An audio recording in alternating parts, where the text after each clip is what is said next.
5th foundation day of cooperation department আৰু সেইটোৰ প্ৰতি সংগতি ৰাখি পেলাই আমি যোৱা 29ৰ পৰা 6 তাৰিখলৈকে আমাৰ সমবায় সপ্তাহ আমি উদযাপন কৰি আছোঁ। তাৰ ভিতৰত আজি যিটো অনুষ্ঠান আমাৰ এইটো তৃতীয় দিনৰ অনুষ্ঠান। আজি কৃষক সন্মান দিৱস আৰু এই সন্মান দিৱস আমি উদযাপন কৰিছোঁ আজি ইয়াতে।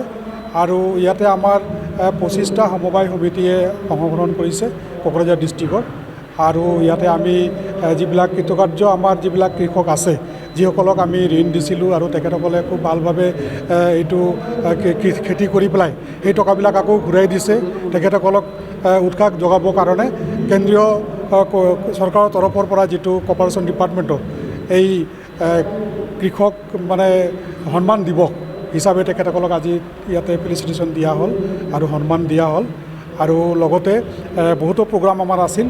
আৰু আমি বিশেষকৈ সমবায় সমিতি হিচাপে আমাৰ যিবিলাক সমস্যা আছে, এই সমস্যাবিলাক যাতে আমি সমাধান কৰিব পাৰোঁ, তাৰ কাৰণে আমি এটা স্মাৰক পত্ৰ আমাৰ PTC EM আমাৰ মৃত্যুঞ্জয় নাৰ্জাৰী ছাৰক আমি দিয়া হৈছে, সমবায় EM, লগতে আমাৰ ছাপ্লাই EM তেখেতকো আমি আমাৰ যিবিলাক পেণ্ডিং বিল আছে এই বিষয়ত আমি স্মাৰক পত্ৰ দিয়া হৈছে।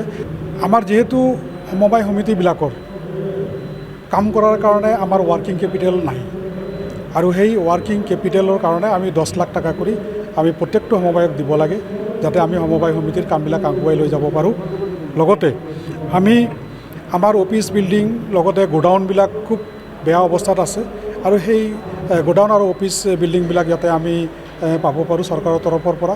এই যিবিলাক এতিয়া আমি PDSৰ কাম কৰি আছোঁ, যিহেতু এই PDSৰ কামবিলাক বা চাউলবিলাক ভালভাৱে আমি ৰাখিব পাৰোঁ আৰু বিতৰণ কৰিব পাৰোঁ, তাৰ কাৰণে আমি বিল্ডিংবিলাকৰ প্ৰয়োজন আছে, এইটো আমি দাবী জনাইছোঁ। লগতে আমাৰ কিছুমান সমবায় সমিতিৰ মাটি নাই, আৰু সেই মাটিবিলাক আমাৰ নথকাৰ কাৰণে আমি বহুতো কাম আমি কৰিব পৰা নাই। গভৰ্ণমেণ্টৰ বহুত আঁচনিবিলাক আছে, আঁচনিবিলাক আমি ৰূপায়ণ কৰাত অলপ ব্যাঘাত জন্মিছে। সেইকাৰণে আমি BTC চৰকাৰক আমি অনুৰোধ জনাইছোঁ যাতে আমাৰ যিমান সমবায় সমিতি আছে প্ৰত্যেককে 10 বিঘা কৰি মাটি এটা এলটমেণ্ট যাতে দিয়ে। তেনেহ'লে কি হ'ব, আমি আমাৰ যিবিলাক আঁচনিবিলাক আছে সেই আঁচনিবিলাক আমি ৰূপায়ণ কৰিবলৈ ভাল হ'ব। লগতে আমি যিহেতু কৃষি ক্ষেত্ৰত আমি জড়িত হৈ কাম কৰি আছোঁ, আমাৰ কৃষক লগতে আমি কাম কৰি আছোঁ, গতিকে কৃষকসকলক উৎসাহ দিবৰ কাৰণে বা সকাহ দিবৰ কাৰণে প্ৰত্যেকটো ছ'চাইটিত 2টাকৈ যদি ট্ৰেক্টৰ আমাক দিয়ে, তেনেহ'লে আমি কৃষকসকলৰ মাটি আমি খেতি কৰি পেলাই আমি বেছিকৈ উৎপাদন কৰিব পাৰিম।